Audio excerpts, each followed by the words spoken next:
أعوذ بالله من الشيطان الرجيم. لا يكلف الله نفسا إلا وسعها لها ما كسبت وعليها ما اكتسبت ربنا لا تؤاخذنا إن نسينا أو أخطأنا ربنا ولا تحمل علينا إصرا كما حملته على الذين من قبلنا ربنا ولا تحملنا ما لا طاقة لنا به واعف عنا واغفر لنا وارحمنا أنت مولانا فانصرنا على القوم الكافرين.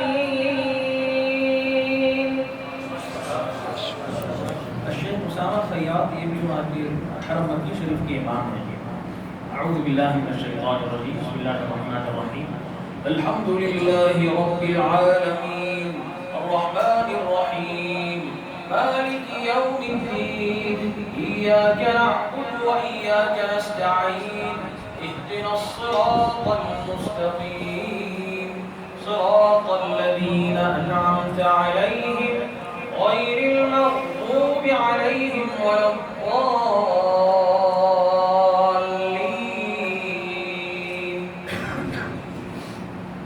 لقد جاءكم رسول من أنفسكم عزيز عليه ما عنتم حريص عليكم بالمؤمنين رؤوف رحيم فإن تولوا فقل حسبي الله لا إله إلا هو عليه توكلت وهو رب العرش العظيم.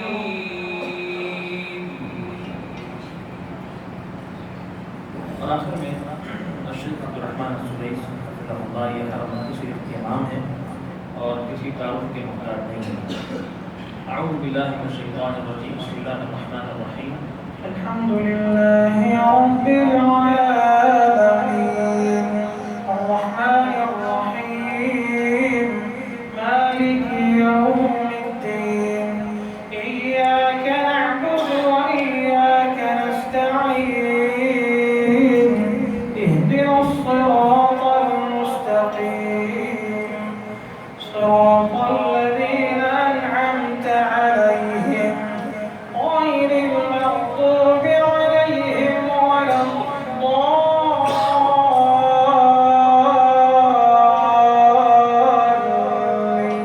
الضالين.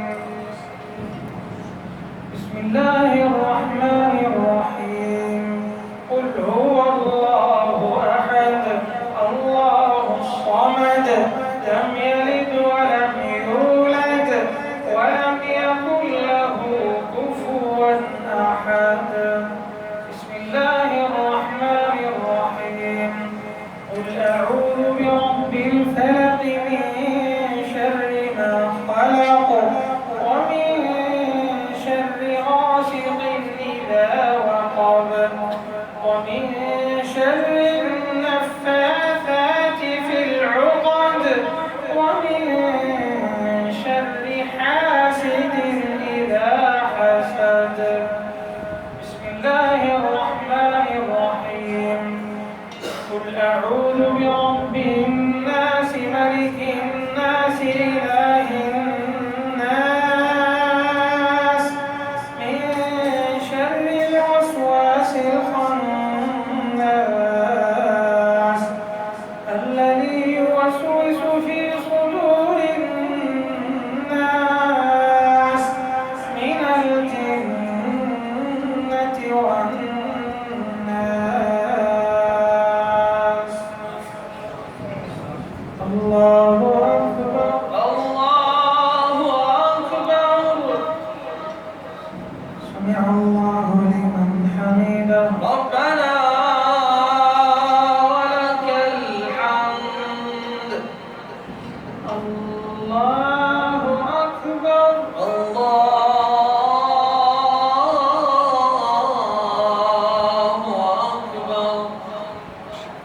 حرم مکی شریف کی رکوع اور سجود کی جو مناظر ہیں تکبیرات میں پیش کی.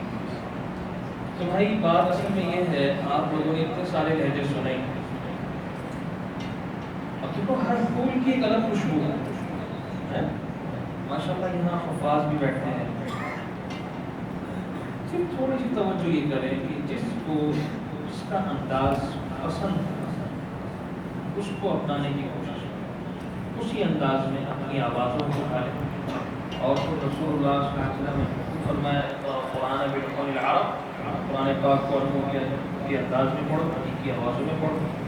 تو بھائی یہ جو کہا جا رہا ہے، اور پھر صحیح قرآن میں اصواتکم، اللہ تعالیٰ بھی اس بات کو پسند فرماتے ہیں کہ جس طریقے سے قرآن پاک نازل ہوا ہے اس کی تلاوت بھی اس کی شاعر شان سے ہونی چاہیے. ان اللہ یحب ان یقرأ القرآن کما انزل. تو بھائی آج کی اس محفل کا بنیادی مقصد یہ ہے کہ قرآن پاک کی تلاوت ہم سب جتنے بھی یہاں بیٹھے ہیں، عام اور خواص، وہ جو قرآن پاک جو نے حفظ نہیں کیا، جو قرآن پڑھنا نہیں جانتے لیکن کوشش کرتے. دیکھیں جو قرآن ہمارے بہت سے احباب ایسے ہیں جو صحیح معنوں میں قرآن پاک کی تلاوت نہیں کر سکتے، تو ان کے لیے کہ کوشش کریں، ان کے لیے دوہرا اجر ہے. کیا ہے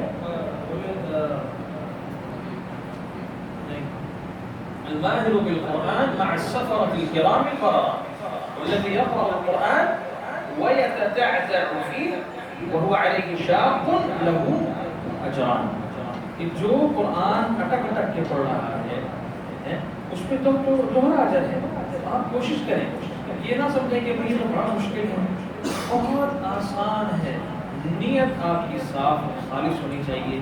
پھر آپ قرآن کی طرف آئیں، میں آپ کو واللہ باللہ تاللہ کہتا ہوں، جو آپ کو حلاوت محسوس ہوگی پڑھنے میں، آپ کا دل نہیں کرے گا رکعت کرنے. اگر آپ نماز پڑھا رہے ہیں تو آپ کی طبیعت ہی نہیں کرے گا، آپ انہیں تھوڑا سا اور پڑھیں. تو یہ کیفیت تب بنے گی جب آپ کو خود پڑھنے میں مزہ آ رہا ہے. تو اپنی قرآن پاک اپنی آوازوں کو قرآن پاک کی تلاوت سے مزین کریں. اللہ تعالیٰ ہم سب کو اس پر عمل کرنے کی توفیق عطا فرمائے. آخر دعوانا الحمد للہ.